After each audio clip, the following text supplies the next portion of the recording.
नमस्कार।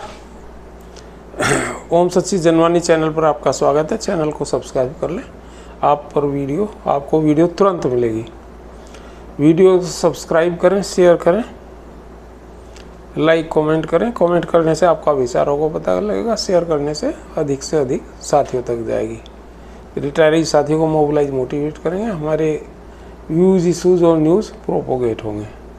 और चैनल को सब्सक्राइब करने से आपका एक ही सेकंड खर्च होगा, लेकिन चैनल का विस्तार होता है हमारे, उस सेंस में आपको हमारी मदद होती है। और स्पेशल लॉन्च पे अभी मैंने आपको कुछ बताया था, अभी स्पेशल लॉन्च के ऊपर ही एक और मैं आपको पत्र सुनाता हूँ।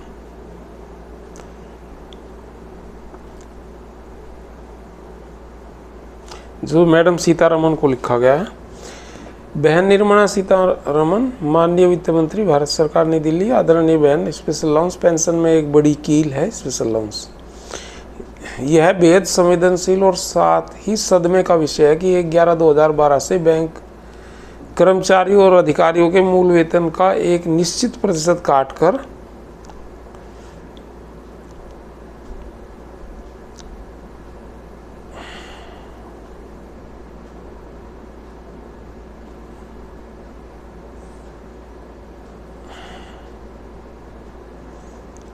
उसको जो है बेसिक से हटा करके स्पेशल लॉन्च में कन्वर्ट कर दिया, जबकि ये गलत है। तो ये आइए लेटर देखते हैं। यह एक बेहद संवेदनशील और साथ ही सदमे का विषय है कि 1/11/2012 से बैंक कर्मचारियों और अधिकारियों के मूल वेतन का एक निश्चित प्रतिशत काटकर इसे स्पेशल लॉन्च के नाम से दिया जा रहा है। इसका घोषित उद्देश्य दुर्भावनापूर्ण है। इससे पेंशन, ग्रेजुएटी, कम्यूटेशन आदि जैसे सेवानिवृत्ति लाभों को कम करना है, जो अंतिम आहरित मूल वेतन पर आधारित होते हैं। और यह बैंक कर्मचारी पेंशन विनिमय 1995 और ग्रेजुएटी भुगतान अधिनियम 1972 का उल्लंघन है। और इस उल्लंघन को लगातार बैंक द्वारा किया जा रहा है।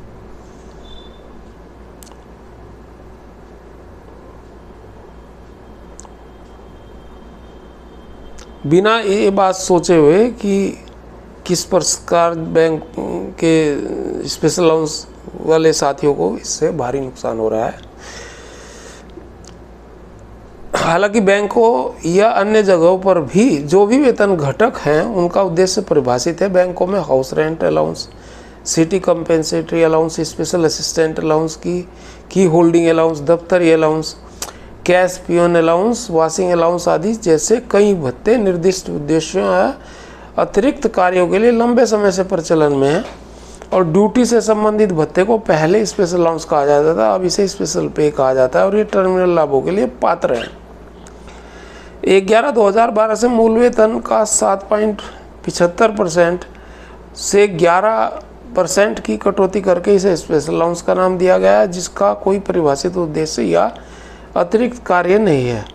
स्पेशल अलाउंस बनाने का अंतर्निहित उद्देश्य मूल वेतन घटक को कम करना, जो पेंशन, ग्रेजुएटी आदि जैसे टर्मिनल लाभों को आकर्षित करता है, उसे समाप्त करना है। जाहिर है इसका इरादा भविष्य के पेंशन लाभ में कटौती करना है, इसलिए इसका इरादा ग्रेजुएटी भुगतान अधिनियम 1972, बैंक कर्मचारी पेंशन विनिमय 1995, बैंकिंग कंपनी राष्ट्रीयकरण अधिनियम 1970, 1980 आदि के तहत एक अधीनस्थ कानून जैसे अन्य अधिनियमों के तहत वैध अधिकार से इनकार करने और वंचित करने का एक दुर्भावनापूर्ण रहा है।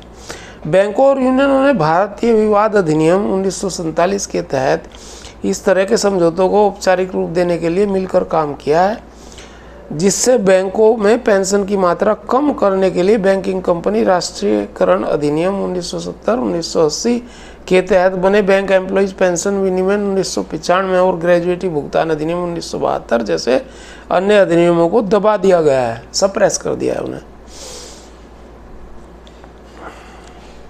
तो ये इट्स बीइंग डन, और इसका हम लगातार विरोध करते रहे हैं और विरोध करते रहेंगे।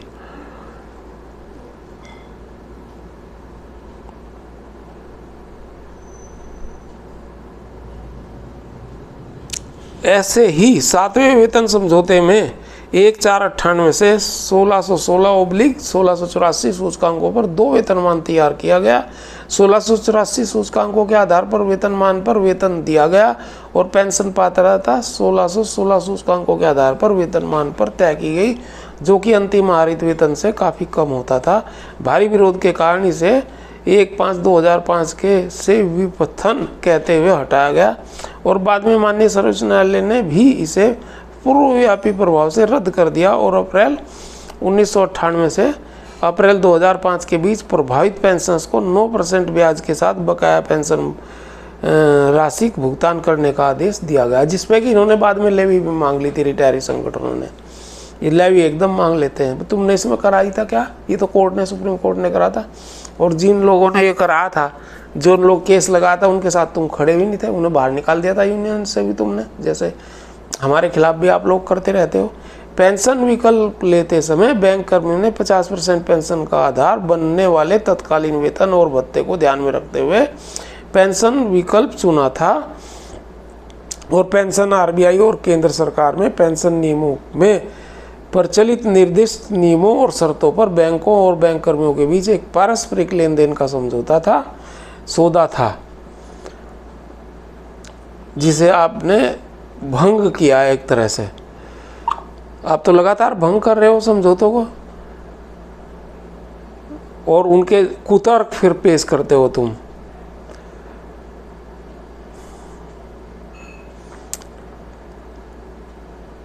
पेंशन आरबीआई और केंद्र सरकार के पेंशन नियमों में प्रचलित निर्दिष्ट नियमों और शर्तों पर बैंकों और बैंक कर्मियों के बीच एक पारस्परिक लेन देन का सौदा था और बैंकों को इस सौदे की प्रकृति से छेड़छाड़ करने का कोई अधिकार नहीं है। लेकिन बैंकों ने एक बार नहीं बल्कि कई बार मूल शर्तों से छेड़छाड़ की और अब स्पेशल अलाउंस से की गई छेड़छाड़ अब तक की सबसे बड़ी खतरनाक और दीर्घकालिक प्रभाव वाली छेड़छाड़ है, जिसके कारण समझौते पेंशन पात्रता 50% से कम हो रही है। आपकी जानकारी के लिए 1/11/2012, 1/11/2017, 1/11/2022 से स्पेशल अलाउंस मूल वेतन का क्रम से 7.75 से 11% और 16.4 से 20% है नेक्स्ट सेटलमेंट में, और इसमें 2022 वाले में है, नवंबर 22 वाले में 26.5 से 31% कर दिया गया है स्पेशल अलाउंस को। यानी कि बेसिक में से 31.5% घट के और जो बचता है उसमें पेंशन दे रहे हैं। मतलब उसमें 31.5 मतलब 1/3 घटा लिया आपने पहले ही हमारी बेसिक को।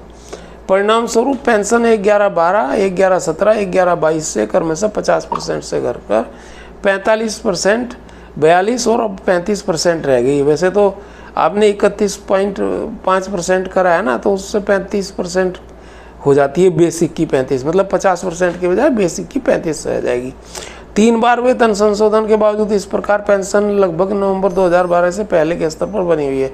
और जब बैंक से मैंने इसको पूछा, आर के त्यागी ने पूछा जब इसको, तो बैंक कह रहा है ये सब जुडिस है, इसलिए जो है आपकी नहीं हम बात मान सकते। नोटिफाई क्यों करा? मैंने कहा भाई 28 जून को, तो कहते हैं सब जुडिस है, इस पर कुछ नहीं बात हो सकती। अरे भाई सब जुडिस पे तो आपने 2 बार 3 बार बढ़ा दिया, फिर उस पर नोटिफाई भी कर रहे हो तुम सब जुडिस में, वो क्यों कर रहे हो उसका मैं दोबारा लेटर लिखूँगा।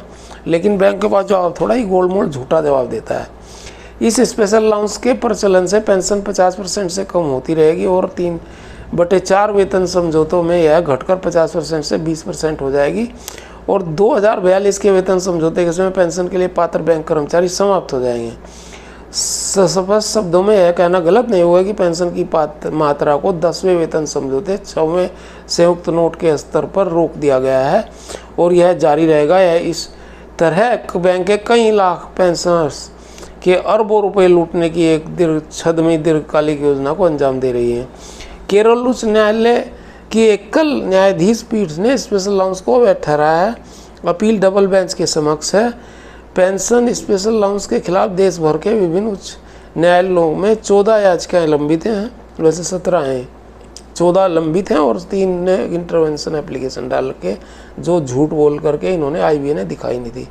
भारत के सॉलिसिटर जनरल ने माननीय सर्वोच्च न्यायालय से अनुरोध किया है कि समान प्रकृति की सभी याचिकाओं को एक साथ सुनवाई के लिए दिल्ली उच्च न्यायालय के में स्थानांतरित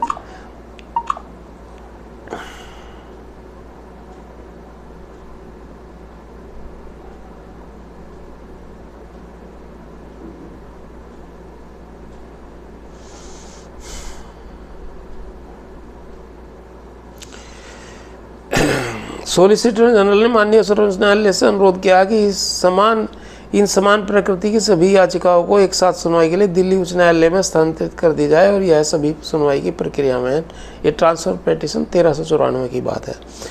और सार्वजनिक क्षेत्र की बैंक्स, उनका एसोसिएशन IBA और दुर्भाग्य से भारत सरकार जैसे शक्तिशाली निकाय असहाय पेंशनर्स के अधिकारों को दबाने के लिए एक साथ आ गए हैं और स्पेशल अलाउंस को उचित ठहराने पर आमदा हैं। इस तरह के अनुचित अदालती मामले बैंक पेंशनर्स के खिलाफ बड़ी संख्या में और सरकार की छवि एक मुकदमेबाज की बनती जा रही है। और वह भी उन बैंक पेंशन कर्मियों के खिलाफ उन्होंने भारत में विश्व स्तरीय बैंकिंग संस्थान बनाने में महत्वपूर्ण योगदान दिया है और जिनकी विभिन्न अवसरों पर माननीय प्रधानमंत्री के अलावा आप स्वयं भी खुले दिल से प्रशंसा कर चुकी हैं। इस संबंध में आपका हस्तक्षेप चाहते हैं और हमने आपको कई बार पत्र लिख चुके हैं इस संबंध में, मेल्स वगैरह हमारे साथियों ने भी और हमने भी। बैंक पेंशनर्स पात्रता को लेकर बैंकों और IBA और यूनियन की ऐसी नापाक हरकतें बर्दाश्त नहीं की जा सकती और सरकार को असहाय बैंक पेंशनर्स पर हो रहे इस आपराधिक अन्याय को रोकना चाहिए। यह इसलिए भी बहुत घृणित और अप्रिय है क्योंकि यह सब DFS के संज्ञान और जानकारी में सार्वजनिक बैंकों में हो रहा है। IBA UFBO द्वारा किया गया इस तरह का समझौता सीधे तौर पर गैर संवैधानिक, क्योंकि यह अन्य कानूनों का उल्लंघन करता है जो बिल्कुल भी उचित नहीं है। इनका उद्देश्य पेंशन पात्रता को चोट पहुंचाना है और छद्म तरीके से पेंशनर्स को उनके अधिकारों से वंचित करना है। कृपया हस्तक्षेप करें और सार्वजनिक बैंकों को स्पेशल अलाउंस को सेवानिवृत्ति लाभ के लिए पात्र बनाने का निर्देश दें। तो ये एक पत्र था जो मैंने आपको बताया। धन्यवाद साथियों। भारत माता की जय। वंदे मातरम। आपका साथी RK त्यागी। 8588988205। किसी भी सहयोग के लिए आप कॉल करें और रेसिप्रोकल है ये सहयोग, आप मुझे सहयोग ले सकते हैं और अगर संभव हो तो गिलहरी वाला सहयोग आप मुझे दे भी सकते हैं। This is all. Thanks friends. वंदे मातरम। भारत माता की जय।